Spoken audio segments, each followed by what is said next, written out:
dumating na isang dakilang propeta, sugo ng Diyos sa bayan niya. Hallelujah, Hallelujah, Hallelujah, Hallelujah.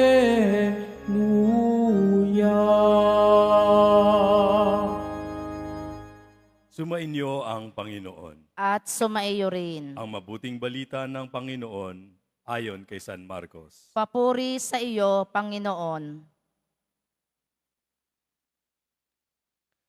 Noong panahong iyon, bumalik si Jesus sa Capernaum at kumalat ang balitang siya'y nasa kanyang tahanan.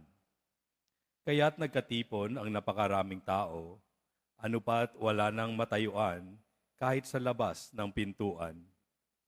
Samantalang nangangaral si Jesus, may idinating na isang paralitikong dala ng 4 katao. Hindi nila ito mailapit kay Jesus dahil sa dami ng tao, kaya't binakbak nila ang bubong sa tapat niya at inihugos ang paralitikong nakaratay sa kanyang higaan. Nang makita ni Jesus kung gaano kalaki ang kanilang pananalig, sinabi niya sa paralitiko, "Anak, ipinatatawad na ang mga kasalanan mo." May nakaupo roong ilang eskriba na nagsaloob ng ganito, "Bakit nagsasalita ng ganito ang taong ito? Kalapastangan sa Diyos yan. Hindi ba Diyos lamang ang makapagpatawad ng mga kasalanan?" Talos ni Jesus ang kanilang iniisip, kaya't sinabi niya, "Bakit kayo nagsasaloob ng ganyan? Alin ba ang lalong madali? Ang sabihin sa paralitiko, ipinatatawad na ang mga kasalanan mo, o ang sabihin, tuminig ka, dalhin mo ang iyong higaan at lumakad ka? Patutunayan ko sa inyo na dito sa lupa, ang anak ng tao ay may kapangyarihang magpatawad ng mga kasalanan." Sinabi niya sa paralitiko, "Tumindig ka, dalhin mo ang iyong higaan at umuwi ka." Tumindig naman ang paralitiko, binuhat ang kanyang higaan at umalis na nakikita ng lahat. Sila'y pawang ng gilalas at nagpuri sa Diyos. "Hindi pa kami nakakita ng ganito," sabi nila. Ang mabuting balita ng Panginoon. Pinupuri ka namin, Panginoong Heso Kristo. Bagsiyo po ang lahat.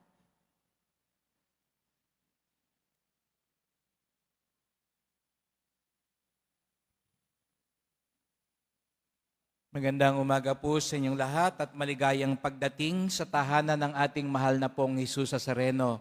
Pinagdarasal din natin ang mga nasa online, lalo na po mga may sakit, nag-aalaga sa may sakit at mga kababayan, kadeboto natin mula sa iba't ibang panig ng bansa at daigdig na nais sumama sa banal na misa dito sa Quiapo, sa Basilica Minor at Pambansang Dambana ni Jesus Nazareno.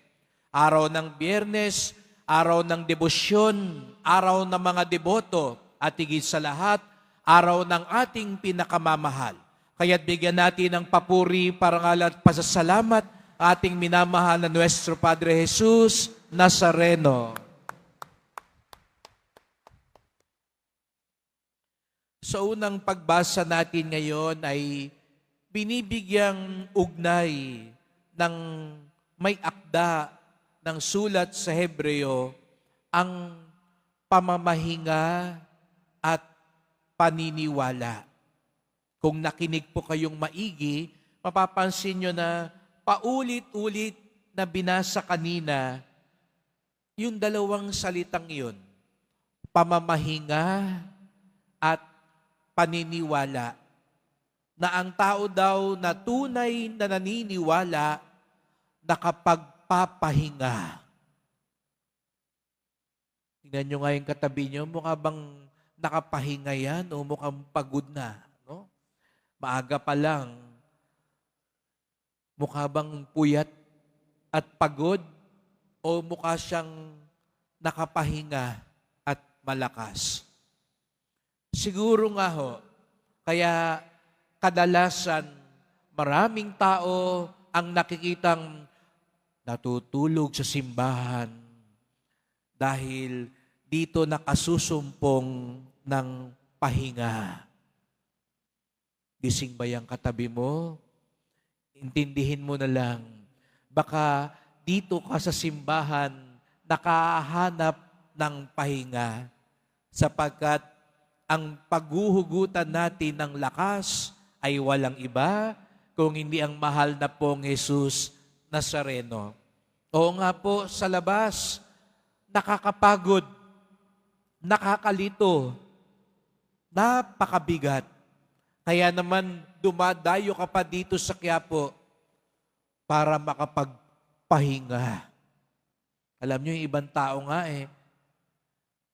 kalambot-lambot na ng kama, ang lamig-lamig na, may aircon na, pero hindi makatulog, hindi makapagpahinga.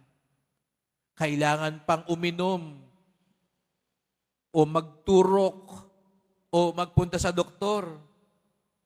Kayo, maupo lang, tulog na. Aba, biyaya yan ng Diyos. Yan ay pinagkaloob sa atin. Maraming mga mayayaman ngayon, hindi mapakali.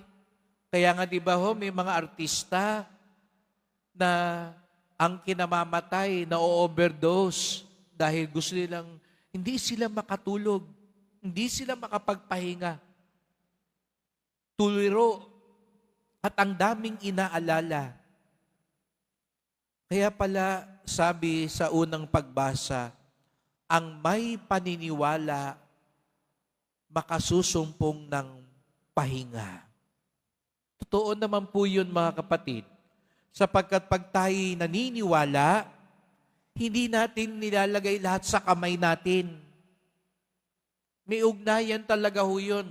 Pag kulang ka sa tiwala, tiwala sa Diyos, tiwala sa kapwa, gusto mo ikaw lahat ang gagawa. Gusto mo lahat, ikaw ang may hawak. Kaya bandang huli, anong resulta? Lupaypay ka, pagod ka, nabibigatan ka sa buhay. Kasi lahat, pilit mong tinatanganan. Gusto mo ikaw ang in control. Gusto mo ikaw lahat ang masusunod. Gusto mo alam lahat ang mangyayari. Kaya sa araw na ito, mga kapatid, sariwain natin ang ating pagtitiwala sa Kanya. Siguro nga ho, kaya maraming nakakapahinga sa simbahan.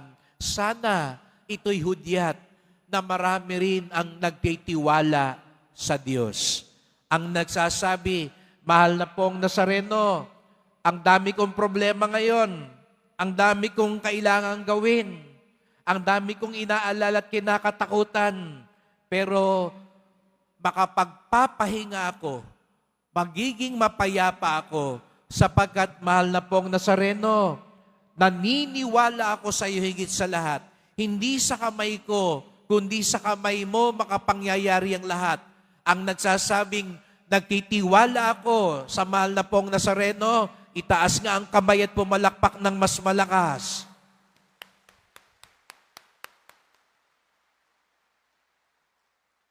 Kaya nga nakita natin sa Ebanghelyo ngayon, yung paralitiko.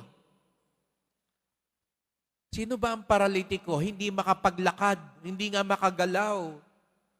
Pero meron siyang mga kaibigan. Ito po yung isang himala, mga kapatid, mapapansin ninyo, hindi yung may sakit ang pumukaw sa damdamin ni Jesus Nazareno, kung hindi yung mga kaibigan.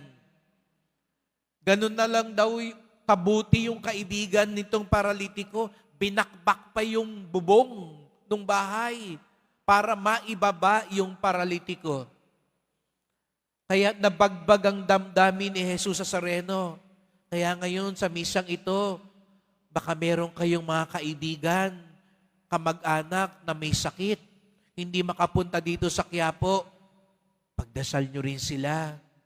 Sa Ebanghelyo ngayon, hindi lang yung panalangin ng may sakit, yung panalangin at pagtitiwala ng kaibigan ang siyang nagbigay ng himala.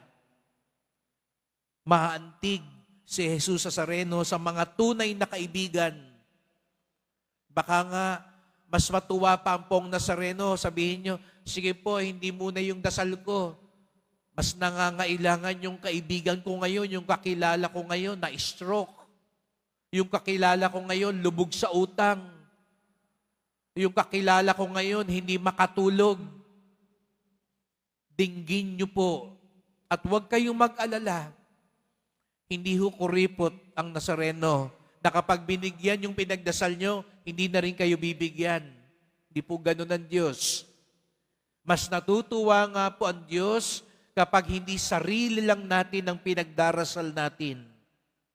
Mas natutuwa ang Nazareno kapag naaalala din natin ng ibang tao, lalo na yung walang makatulong man lang sa kanilang sarili, katulad ng paralitiko. Ulitin ko, ang naniniwala ang makapagpapahinga. Ang nagtitiwala ang lubos na makahanap ng lakas. Kaya nga sa bandang huli, yung paralitiko pinatawad sa kanyang mga kasalanan. Ang kailangan din pala niya, hindi yung pahinga lang ng katawan, kung hindi pahinga ng kaluluwa. Baka kailangan mo rin magpahinga sa kasalanan mo. Time out muna, hinto mo na yan. Kaya ka siguro pagod na pagod, litong-lito. Kaya lumalala ang pakiramdam mo. Kailangan ipahinga muna yung masama. Ihinto na muna yung kasalanan para lubos kang magtiwala sa Diyos. Ang tunay na naniniwala makasusumpong ng pahinga at lakas sa Diyos. Kaya sama-sama po tayo magdasal. Mahal na pong Jesus Nazareno, kayo po ang aming lakas at pahinga. Kaya kami narito sapagkat wala kaming paghuhugutan ng lakas kung hindi kayo lamang. Patawad po kung minsan inilalagay namin ng lahat sa aming mga kamay. Gusto namin kami lagi ang masunod. Kami lagi ang gagawa ng paraan. Nakaligtaan namin ang iyong biyaya at pamamaraan. Narito po kami, nagdedebosyon, namamanata, sumusunod, nagtitiwala at umaasa sa iyo, sapagkat sa iyo namin matatagpuan ang tunay na pahinga, ang tunay na lakas. Mahal na pong Jesus Nazareno, kawaan niyo po kami, basbasan niyo po kami. Amen. Amen.